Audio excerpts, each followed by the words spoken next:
What's going on, my people, my people? How are y'all doing today? Welcome to another episode of Through a Culture Lens. I'm your host, Michael Anthony. And of course, with me, as always, the incomparable, the untouchable, Amber Gray. How you doing, girl? I'm doing good. I'm doing good. This weather, of course, is doing what it always does. And it feels like, what I noticed that we always start off the conversation talking about weather. I feel like it's me.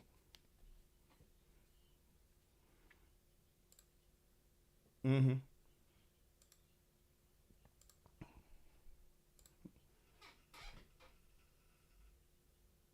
Absolutely, absolutely. Me too, me too. And of course, welcome to the show, our third host, you. So obviously, this is a very interactive show. So please give your comments, give thumbs up, subscribe, share, and like.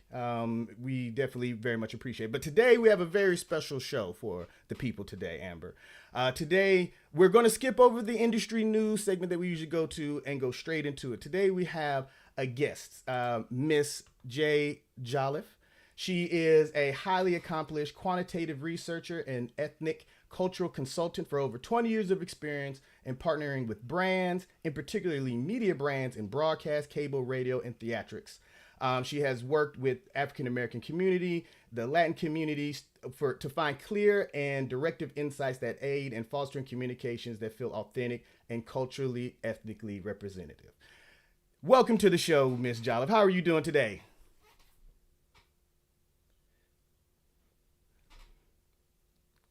It does. It sounds a little familiar, right? And it.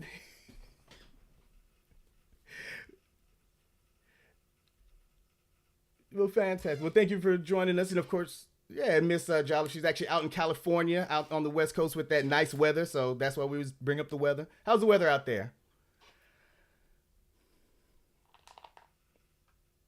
Mm. 78 degrees, which is Oh, unseasonably warm for March. But it's it's California. I can't complain. that's Okay, right. very nice, very nice, very Yeah, nice. Well, of course, yeah. welcome to the show. And today, we wanted to Hmm. bring you on because we wanted to talk a little bit about the Nielsen Diversity Report. Last week, me and Amber sort of went Hmm. through it, so we want to bring you on to sort of unlock some of the things that we spoke about. So, Amber, I know that you probably had a couple of things that you wanted to start off with. I mean, Hmm. I think that I think actually it'd be really great to get Jay's kind of bio from her own mouth, letting us know Mm-hmm. kind of what kind of work that you do with your company. I think people would like to know that, so Mm-hmm. then we can kind of get into some Mm-hmm. of the Nielsen report information. Mm-hmm. Certainly, certainly. I have a qualitative research market firm, and I need to make the distinction between qual and quant. Quant, you do a lot of surveys. Those are the things you go online, you fill out, and they're closed-ended questions. They're multiple choice. I do the more interesting work where I literally talk to people. I engage in conversation anywhere from 90 minutes to sometimes upwards of 3 hours. And usually prior to COVID, that was face to face. We're in a room together around a table or in a living room setting, and we just engage in conversation in terms of making sure that African Americans, Latinos, and members of the LGBT opinions are not only represented, Mm-hmm. but are represented authentically and within context. Mm-hmm. Because I saw here in this report from Nielsen, they started off by saying representation matters. And I totally agree with that. I think it's much more accurate to say representation matters within the correct context. Mm-hmm. And so at Jolliffe Research, one of the things that I strive for is nuanced understanding. Um, for me, it is very important that I call it black facing, that you don't have black people in situations that don't feel authentic to our narrative, our experiences, or what I like to call our rhythm of life. Mm-hmm. So I help them understand the subtleties of that and also help them strategically how to utilize that material to not only engage us, right, but to really sustain an audience through speaking to us, not speaking at us. Mm-hmm. So I've been doing this Right. for um, almost 25 years, and I've had my company. I just celebrated 19 years Oh, awesome. at Nice. Jolliffe Research. Yeah. Okay. And what were some of the, if you can share with us, some of the companies that you've worked for and some of the work you've done, as far as like the So market research that you've done? some of the companies I've crossed industries. I've worked with um, wine and spirits. So I've done the beloved, what's beloved in African American community. I've worked with Hennessy. I've worked with Smirnoff. I've worked with Bailey's Irish Cream. I've worked with Verizon. Mm-hmm. I've done some research for CBS broadcasts. I spent a bulk of my career partnering in terms of doing qualitative research for BET, TV1, WeTV, wherever there's a Black presence or they're trying to test. I've done everything from pilot testing of shows to concept to then what we call audience identification. You really need to understand your audience and segment them to see who's your viewers and to understand them. And I've done cultural consulting where I've actually worked with brands, read scripts for television and radio ads to ensure that the material was neither offensive, insensitive, or racially biased. So, and I've done that for brands such, well, I won't mention those brands, but we call them quick service restaurant brands. Mm-hmm. I've worked with PBS, the Girl Scout of America. Wow. Anytime there's a need to talk to people, Mm-hmm. and especially people of color, that's where I feel I've been brought in because I've been in this industry almost 25 years and there's still a dearth Mm-hmm. of Black people doing what I do. As a matter of fact, I'm sure many of you don't even know what it is that I do. I mean, luckily we have commercials now where we see people in focus groups, but when I started in this industry, there was very little awareness. So my brands have gone, I did a study that went to the Obama administration on Black families. So my work is cross markets. Nice, nice. I can imagine that after the year we had last year, 2020, that you're probably getting a lot of brands saying, how do we reach the Black audience? How do we better incorporate people of color so we're not looked at crazy? Since people are being very choosy now about who they shop with, who represents them. So I can imagine you're getting a lot of people calling you Mm-hmm. right now.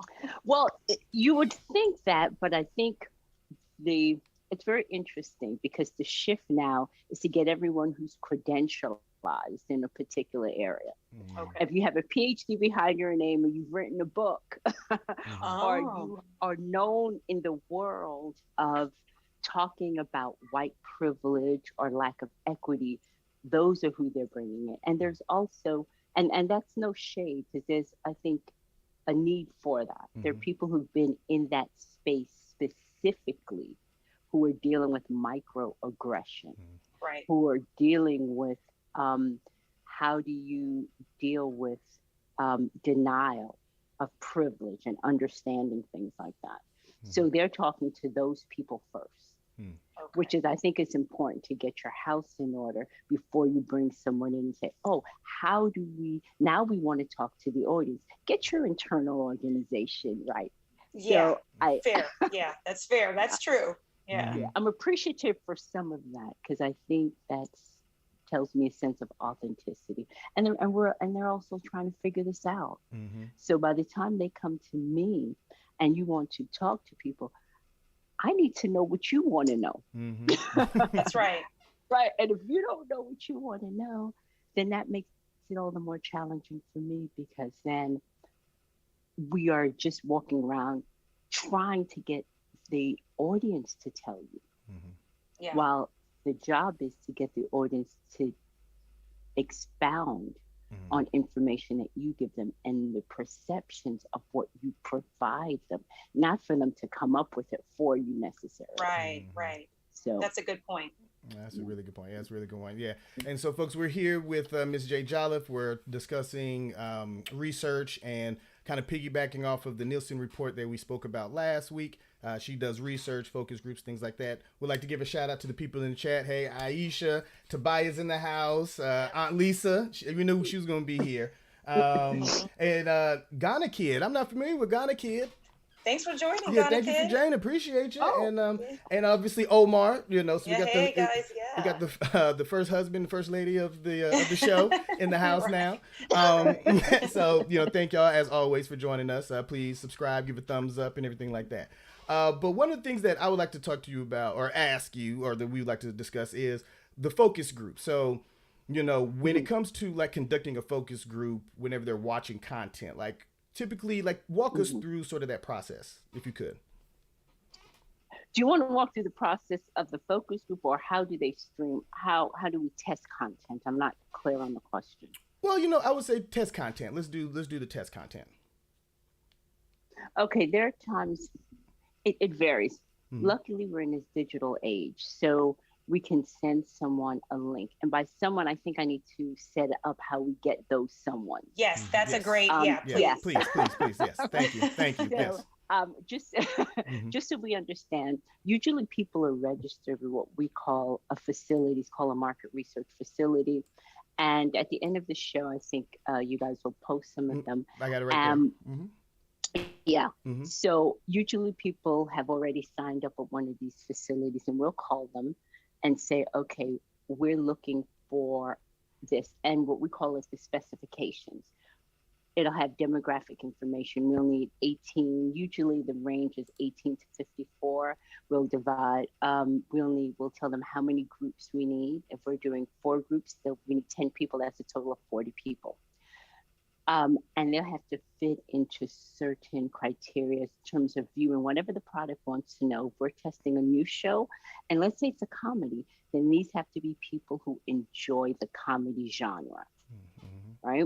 So when the facility, they'll have all these people that have their information, their age, their occupation, and we'll also say, what we feel the income range may be. Usually start off at a minimum wage to, 150K, depending on the product, right? Depending on what you're testing, only because they already know, they have an idea of who their viewership is. So once you've passed that, so the facility handles that. The moderator and the research team does not. That keeps everything pretty clean. That way there's no bias on our behalf. We're not having our friends come in, our relatives, right, from church. No, this is a pure empirical research where they provide us with that, and we generally go into their environment. So it's not even our personal space. So everything is neutral. The respondents are coming in and we're coming in, right? So that's part of the process. So that's how they're recruited. So they show up, they pass a screener. That's what we call it, a screener. If you meet the qualification, you're given an invitation. And most importantly, you're compensated. And I think that is that is a critical piece of information that people need to know, that brands make multi-million-dollar decisions on the information that they're giving. Therefore, you are compensated for that.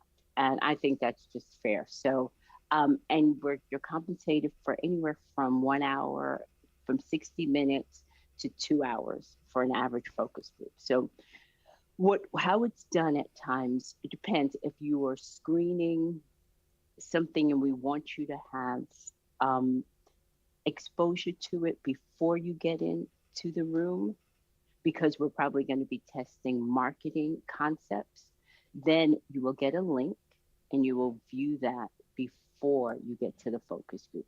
Then there are other times when you view it in the room with me. If I'm doing a pilot testing of a show, and those are usually in person because of confidentiality. And we don't want you gathering with your family members and, hey, let's watch the show. And everyone signs a disclaimer, of course. But if it's something like a movie testing, and I forgot to mention I test movies as well, movie testing or pilot testing, then that's done in facility. So we'll go into discussion a little bit about their what we call the media landscape to understand what they're currently watching. Mm-hmm. And then there'll be a digital clip playing, and then we get into a discussion about it. So it's either in home, especially if we want you to watch, if it's a show that's on air, often people are given clips to watch it in their homes. And then you can watch multiple episodes. Mm. So, and then from that discussion, as everyone have seen this, if you watch any of the investigative procedural shows, behind the glass, the clients are there. So when I tell the respondents that I speak to that they're key decision makers in the back room, there are key decision makers in the back room. And it's one of the few times, and I like to impart this on African Americans because it's one of the few times that we have genuine access to decision makers who make the stuff on television that we consume, that we have not only their attention, but we have them taking us seriously, right? Yeah. Because we've been there. So again, it really is important to be a part of the process. So you get paid for it, which is the icing on the cake. But there's so many times we have comments about media, about how we're perceived, about how things are flowing, how there's a dearth of seeing us in a particular light. But if we don't participate in those discussion groups, the people who make shows, and I'm not talking just talent and writers, I'm actually talking the EVPs, right, the showrunners, yeah, and at times you will have, the VP of the entire brand there. And that is access that we're not going to necessarily run into. Mm-hmm. So I'm sorry for being long-winded, but that that was great. Right. That was great because again, when we brought up this Nielsen report and we kind of talked about the process that we have read that Nielsen goes through in order to get these people to have Nielsen boxes in their home, which is not like how you all conduct your research. It's a list of people who fit a criteria. We don't really know how Nielsen really gets that list because people can't willingly sign up to be a box holder, right? The Nielsen family, right? The Nielsen, you can't willingly, they have their own kind of secretive process, which again makes some of their data a little questionable because at least with the Schlesinger or some of these other market research companies, right? They've got a list of people who fit a demographic who can again have this kind of dialogue and exchange with these SVPs, with these big wigs of these companies who it changes the dynamic of television shows, of products. It's a more hands-on, it seems like, as opposed to what we have been researching with Nielsen, where we just it's kind of shrouded in secrecy, like, take this data is, we're the top of the food chain, so take this data and know that we've gone through extensive research and preparation, but we really don't know that much. Yeah. And that's the cachet you have when you invented the category. Right. And you're it's Arbitron in radio and Nielsen's in in visual media. And that is true. It is always questionable to me because I've discussed this previously. I've only known one individual in my entire life, not in my career, but in my life that's had a Nielsen box. And I'm thinking, I'm not sure how they select these people. Right. And if I'm in this industry and I've spoken to literally tens of thousands of people, and that's no exaggeration, in my 25 plus year career, and to know one person or have had one person say to me, I've had a Nielsen box, I've always been concerned about how accurate the representation is. That's right. And how do you field people to get this information? And how long do they keep this box? Is it on a rotating field? Exactly. I know several years ago, I did hear on urban radio where they were telling people about the Nielsen box and going to the website, but I'm like, how are they picking these people, right? Exactly. So that's my concern in terms of it accurately representing communities of color. I think they have a better shot with the general market because you just share numbers, but with smaller groups of people and nuances. See, that's the thing. Asians are not monolithic. Black people are not monolithic. So how are you capturing some of the nuances in the subgroups of the larger groups? That's exactly right. So when we talked, I'm sorry, Michael, to jump in again, but this. All right, I'll just cut off my camera and just go somewhere. See you later, Michael. Let y'all just take over the show. Go ahead. No. Yeah. So it just, again, it kind of, you saying that, we have the power and the potential in these groups that you particularly work in to change, what we see on TV and what we listen to based off of some of these research groups. And then you've got Nielsen, who, the screen, the one slide, Michael, that we've talked about, with the Black women love this and all kind of the negative things, right? So like, according to Nielsen, Black people specifically like watching stuff about the streets. Black men like to watch stuff about the streets, and Black women like rivalry, reality TV, and that sort of thing. So if Nielsen is coming up with this data based off of their research and this sample of Black people that they're following, and they're taking this back to these major corporations about what kind of shows to market to us and kind of shows to develop, that's not necessarily, again, we're not monolithic. I don't know. Right. I like shows about family. The things that white women supposedly, I like shows about family. I like shows about the various things that other groups, based on their research, seem to like and that are not represented in the Black female category section. So it's like, it's hard for me to imagine that they're taking this information and these shows are being created based off this. And again, we're getting the same type of shows. So this show, we've talked about this ad nauseum, the same type of shows that we keep seeing that we're kind of sick of.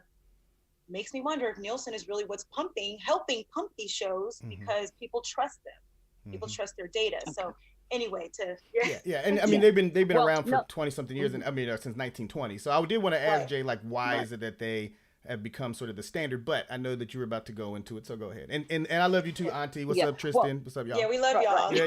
Hey Sam, everybody.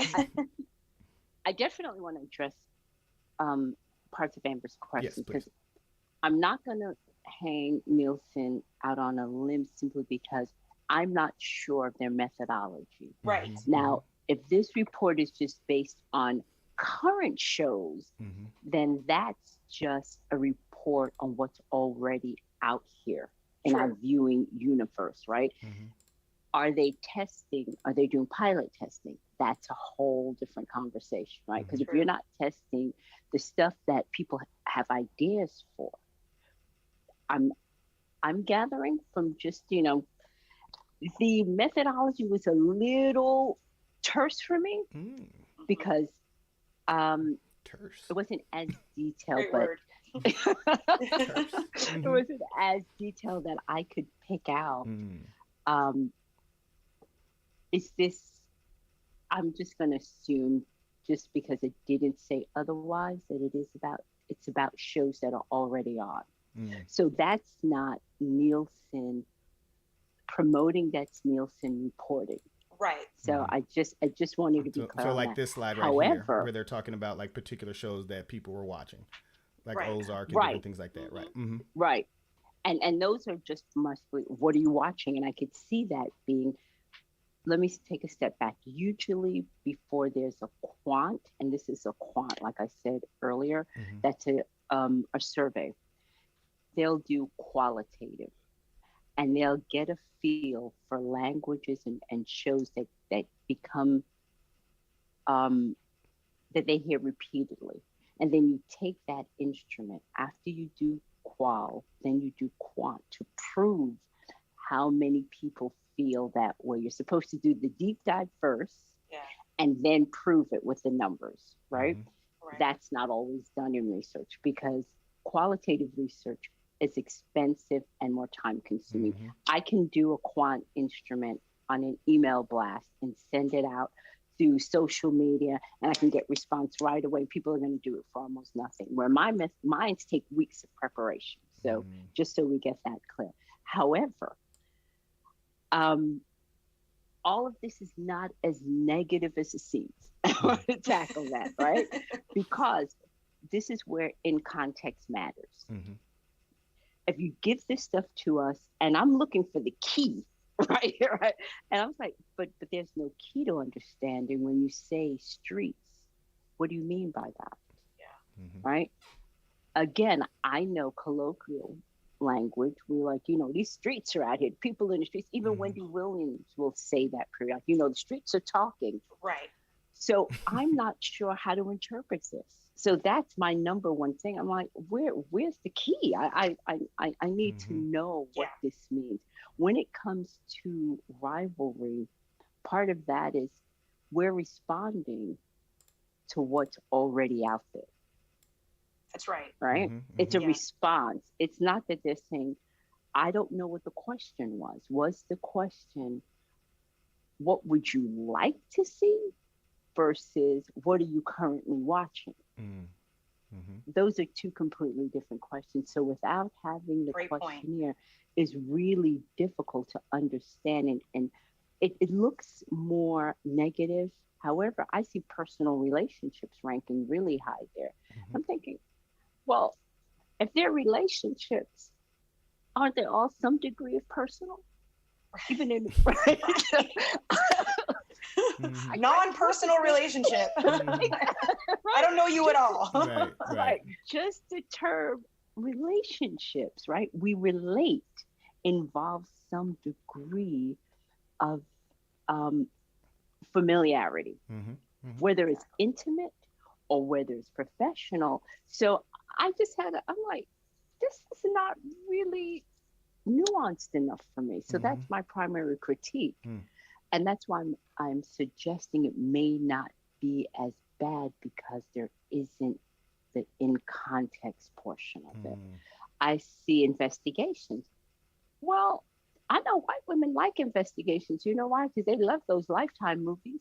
Yes, they do. And where the heroine is overcoming different situation where the woman is, being killed, abused, burning. I mean, so I'm like, well, they love true crime. I mean, a lot of the true crime space is white women. So I'm like, that should be in their high list too. They actually did a skit on SNL last week about that.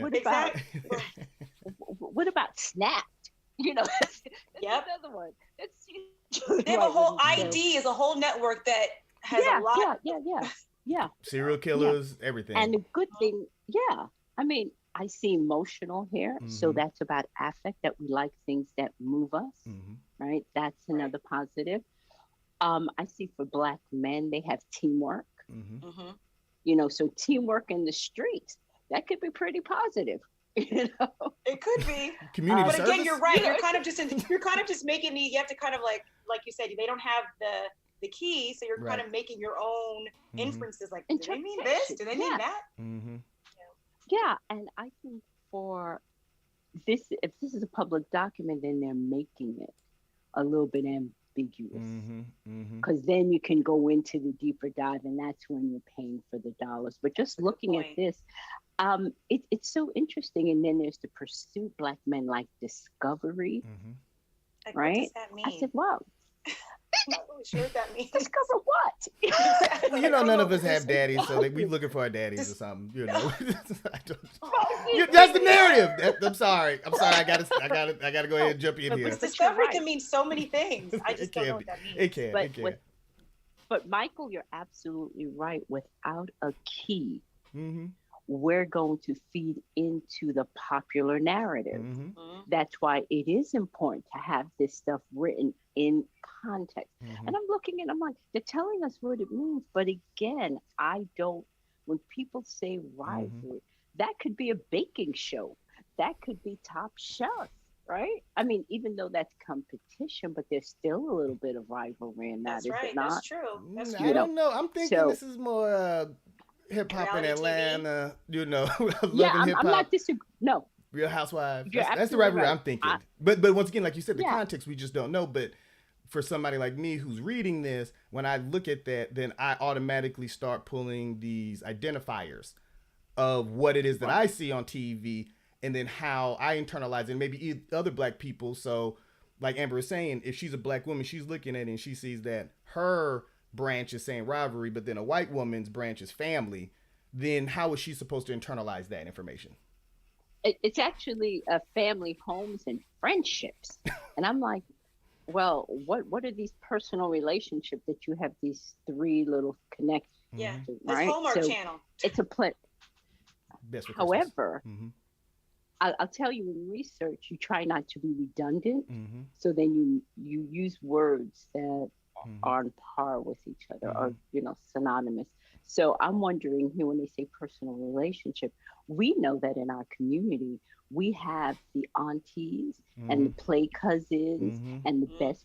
That doesn't exist in there. That's so right. so while they say friendship, I think if you look at this, I think the personal relationship really speaks to the greatness of our love that we extend within our community. While there may be just, oh, these are my friends, we got the aunties, the cousins, the godmothers, the tias. Well, we got a whole lot of stuff going on for us. But because publicly we have so many negative narratives, we look at this stuff and we hear the media talking to us, talking about us rather, right? Talking about us. And that's why it's important to have something like this. They need a key. They need in context. Give me an example. When you say personal relationships, I need an example. And they didn't do that on this. No, they did not do that. No, they do that. And, so it's really hard to decipher. I'm sorry, Michael. No, not a problem. I just want to remind people, that we're here talking to Jay Jolliffe about the Nielsen Diversity discussion, just looking at the recent reports that they came out with within the past couple of months and just sort of dissecting it. And once again, as we do here on Through a Culture Lens, we just want to break it open and break it down. So we do have some things going on in the chat. I'm not sure if we have any questions. I see Tobiah. He says, this sounds like the 100 people surveys on Family Feud. We want to know, who are these people? and who are they? We don't know. Right. And my mom, whenever I watch Family Feud, whenever me and my mama watch it, we always be like, think like a white person. Then you'll get the answer right. Pretty much. And then Tobias also says he remembers the music industry doing surveys on what music should sell back in the early 70s. I didn't know that. Oh, I didn't know that either. And I guess, Omar, jealousy is a huge problem in our community. He's saying there's no teamwork in the streets because people are too jealous, unfortunately. So I think he's taking it from the standpoint of whenever they're associating the streets with black men, they're talking about territory, gangs, things like that. I think that's how he's saying it. He's interpreting it. Yeah. Absolutely. But go ahead. And that's totally a fair interpretation. It's completely fair. I was just interested that there was teamwork, and they did use the handshake, right? The partner and the two hands. And then they have the streets where even among, drug dealers, there has to be some type of corporation, organization, how to move your product. So, I mean, got your dope boys on the corner, got your lieutenants. That'd be true. There is there's a levels to this. There's levels to this. Exactly. I mean, when you think about the mafia, right? There's organization. That's why it's called organized crime. It is not called being part of the family. Being part of the family. Right. But except when you look at this, and you see all the negatives, I'm about looking at the things that they're saying that work for us. That we're like, yeah, okay, I'm going to take that and I'm going to spin it because I know this exists within our community. Yeah, because when I saw the teamwork, I actually was really pleasantly surprised because I do think that there's a new wave of Black men specifically that are on this entrepreneurship kind of wave.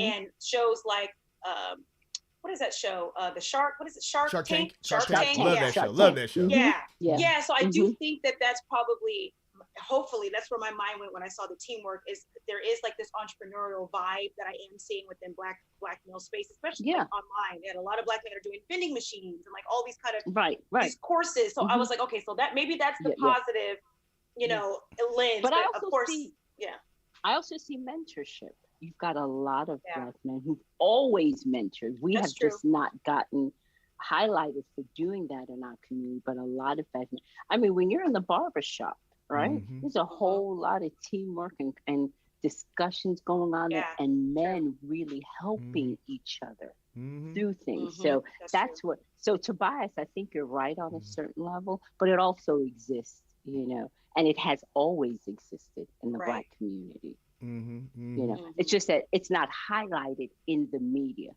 So That's right. your comment on the media, yeah, it's absolutely right. When they're talking the streets, they're talking thugs. Mm-hmm. Mm-hmm. And But if go ahead. good, Michael. No, finish. No. So I just found it very interesting that the only place that they had love here was for white women.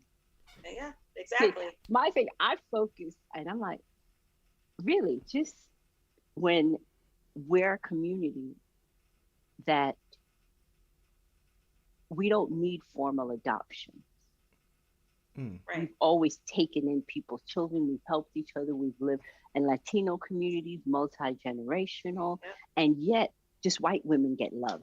Mhm. I find that very interesting. And it might have been, again, how the question was asked. That's right. If someone wrote this question and they are white, they're familiar with their rhythm of speech, their colloquialism. It will resonate with them differently than necessarily a Latino reading that or an African American. That's right. So it's really important to know how this instrument was, constructed. And we know that on standardized tests, right? Different things mean different. One word can mean three different things in three different communities. That's right. Why did you get love here? So I'm going to venture to probably say this instrument, while there may have been a lot of people contributing to it, but it's probably going to be more Caucasian written because they've got all the attributes that rings true to their community, falling within their community, right? Yeah.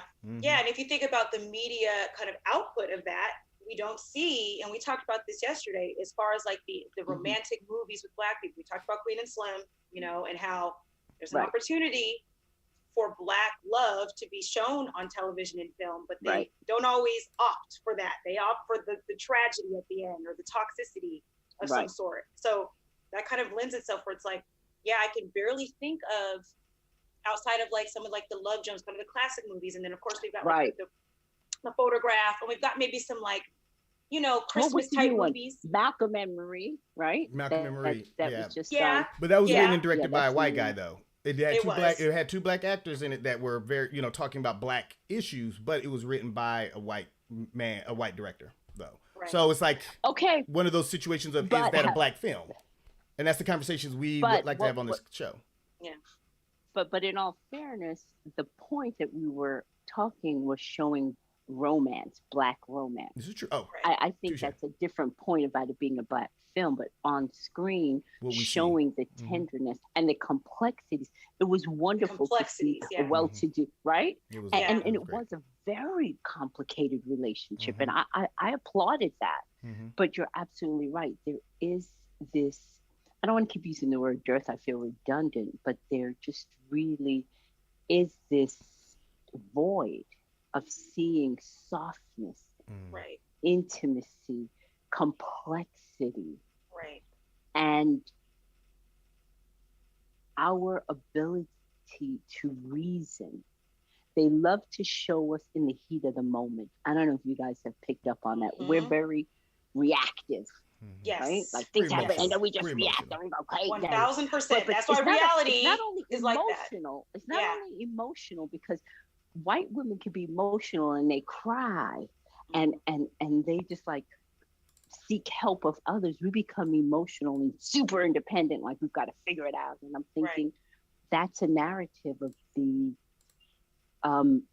the strong Black woman, as if strong Black women don't need a shoulder to lean on, don't need someone to help them, right? Exactly. So these are narratives that they sell and we embrace.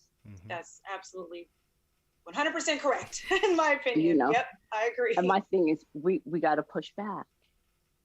I tell people, change the channel. turn it off. Right.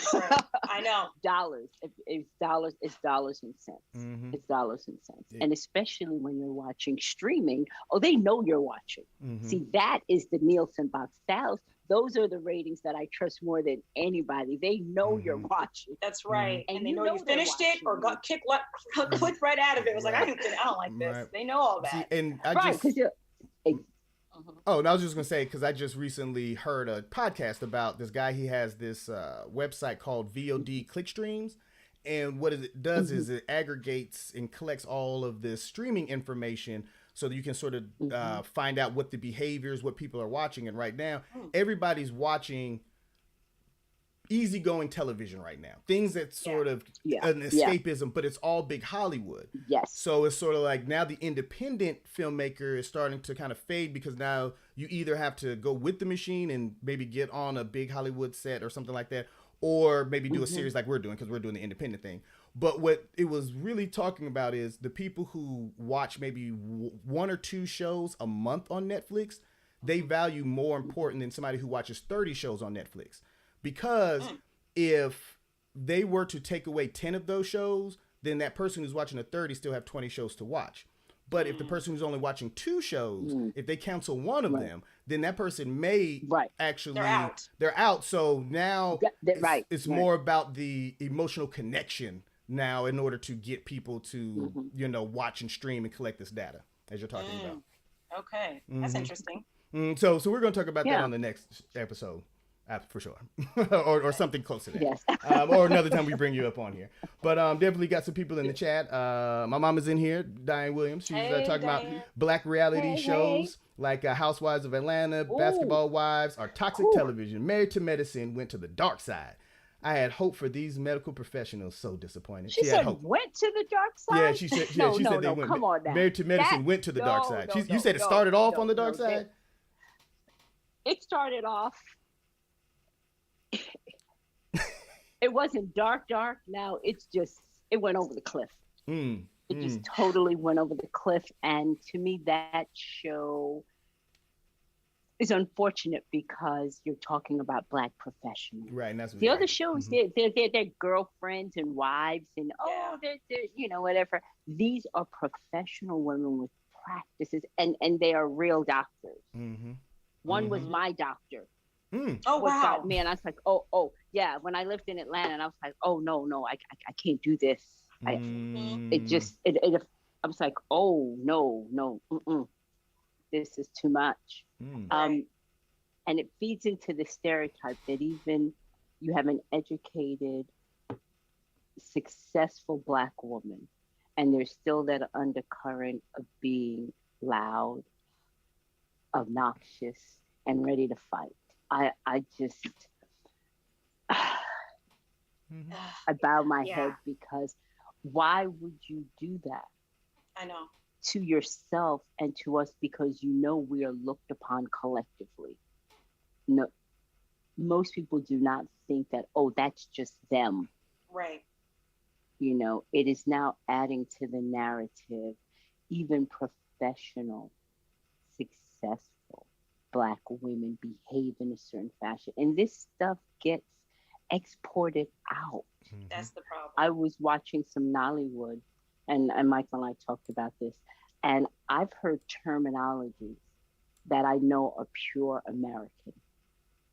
I mean, and it's like it sort of scared me. And when they started saying baby daddies, I was like, that was a culture that didn't even have that. They didn't have a word for that, because even if you were not married to when you had a child, you still refer to as your wife. They did not have the term, baby daddy or, and I was like, oh my goodness. I saw American lexicon moving. They're picking up the words because of the reality programs that's exported. That's right. And that people are behaving. And would you say throwing drinks on people? Right. Yeah. Would you say that's because African Americans are sort of looked upon as this beacon of representation throughout the diaspora? Well, let's be clear. Let's take a step back. With all the problems that America has, right? And there are many. America created television. Mm-hmm. I mean, really, Americans, blacks, have strived in the place that they were enslaved. Okay? Right. Do you know, the power of media is so pervasive. So it is the media machine, and that it is American blacks. You see the rappers with the diamonds and the houses and the wealthy people with the mansions. Flossing. Come on. Mm-hmm. You know, and but even if it's real, you can have that in America. I mean, a part of it is real. If you take the rap out, even rappers, they really do have money, Mm-hmm. right? I mean, that's genuine. And mind you, it is not like, oh my God, I have to go to school and study and get straight A's and go up the system. I can come out, you know, I can be on the street selling, dope, Mm-hmm. and be a rap star and be a multimillionaire Mm-hmm. and hang with, the president of the United States, aka Jay-Z, Mm-hmm. you know. Mm-hmm. And because America's great for redemption, right? But Right. it's also this, we literally created this medium of television and radio. So that in it by itself is inherent to America. And Black countries look at Americans as having just access. Like, you can have this. Right. Mm-hmm. So that is the power of what they see. And mind you, it's beautiful. The stuff, those people on TV are literally, most of them are extremely attractive. Mm-hmm. Who doesn't like, pretty things?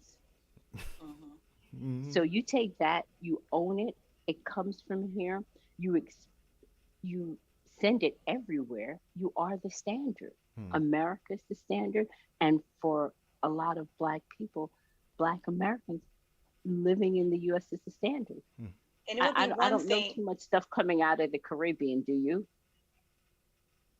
I don't have context other than music, right? Yeah, other than music. And like you said, I watch a lot of Nollywood too. So I don't, Oh, yeah. I can't think of anything Caribbean wise that we consume outside of the music Yeah. and food. Well, you watch Nollywood. Have you noticed? Have you noticed the weaves? I've always noticed the Everyone's weaves wearing and a weave wigs, or a yes. wig. Mm-hmm. And I'm like, well, what happened? Yeah. 20 years ago, that wasn't it. But it wasn't Nollywood. But you see the language and women calling each other the B word. Yeah. That wasn't so. Right.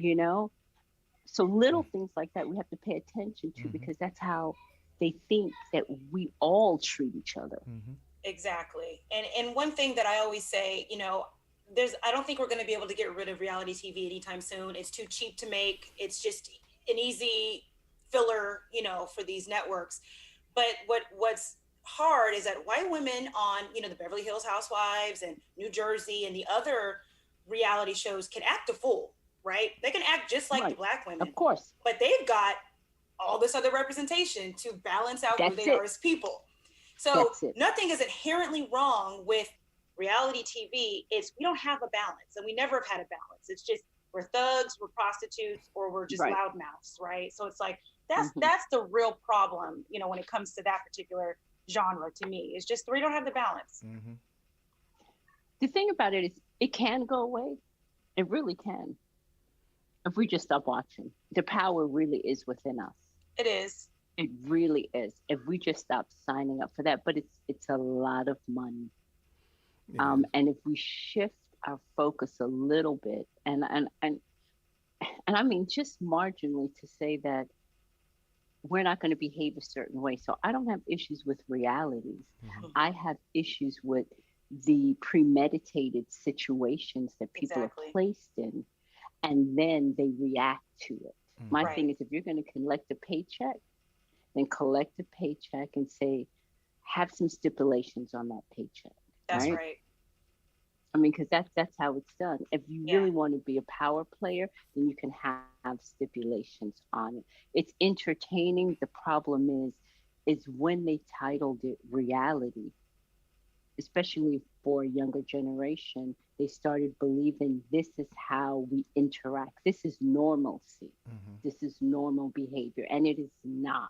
That's right. It is not. Throwing drinks in people, that's not. That's not respectful for anyone you have any level of respect for. You would do that. Nope. That's right. Like my grandma would say, that would be acting common. And so acting like an old common Negro, for all my shout out to the old school. We got about 10 more minutes that we got to keep going. Because Miss Jolliffe, she does have some other things that she has to do because she's still on working time in California. Busy woman. That's right. But we do definitely want to have some questions. Anybody who has any questions in there. Of course, Amber, I know that you had another question that you want to ask, but definitely wanted to open it up to the chat. Thank y'all for showing up. I see that y'all are live in there today. And they're loving this, and we love y'all for coming and conversing. We love it. I know. I'm Lisa talking about culture vultures. Yeah. And Ghana Kid conversation is reminiscent of the debate years ago when BET ushered Tavis Smiley, BET News, and similar shows off the network in favor of dumber shows. Who were they talking to in our community? That's right. Ghana Kid, I gotta agree. Ooh, Ghana Kid. Ghana Kid. Well, once you've had a change in ownership, there's going to be changes, right? Right. And once Tavis, and I don't want to speak for Tavis, I don't know him personally, but I think someone on that caliber definitely has some hand in the content that he's producing or reporting on or affiliated with. So there may be some issues with that, with contractual, how much say he could have, So if we just look at it from a business perspective, it's not always so black and white, but there's definitely was a shift when it became a Viacom brand and when it was owned by a Black man. And my many years in working with BET, people were still asking for Teen Summit, right? It was something that was called they loved Teen Summit. They loved, what is that show with AJ and Freeze? 106 in Park. 106 in Park. 106 in Park. That was our generation. Yep. But it was also, the hosts were reflections of us. Exactly. Right? They just truly, so when I see the streets, I kind of go back to that little thing. I'm like, that's what that was. And in the streets in the more favorable way, right? Like, that's what I would see in my neighborhood and stuff like that. That's what that was. See, that's a good way to think about it, like that way. Yeah, I see what you mean when you say that.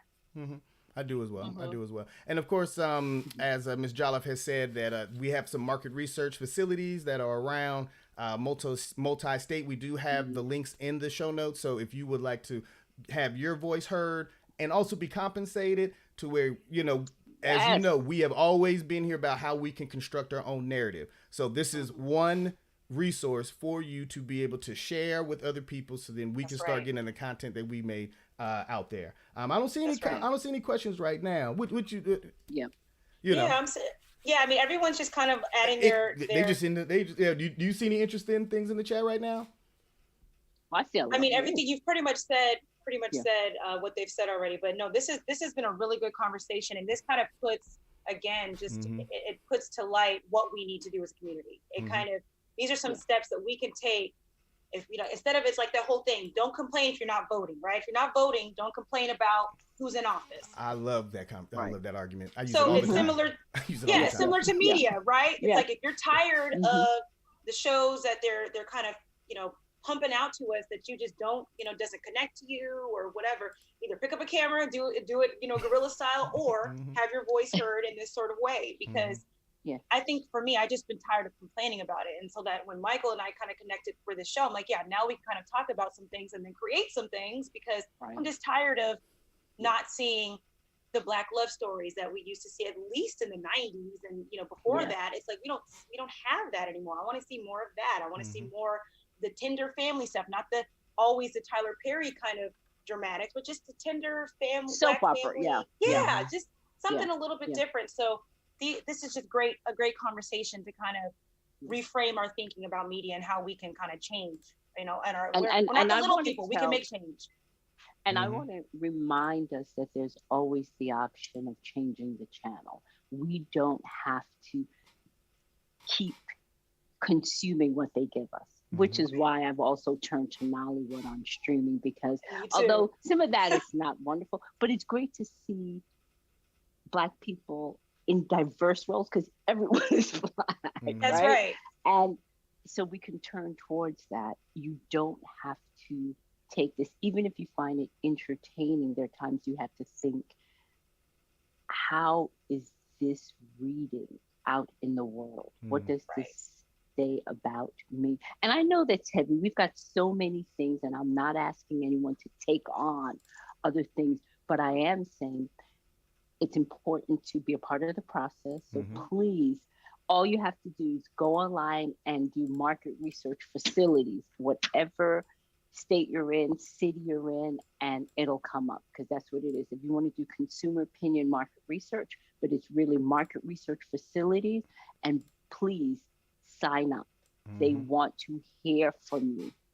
They really do. If if you're helping pay their bills, you're helping them get their mansions.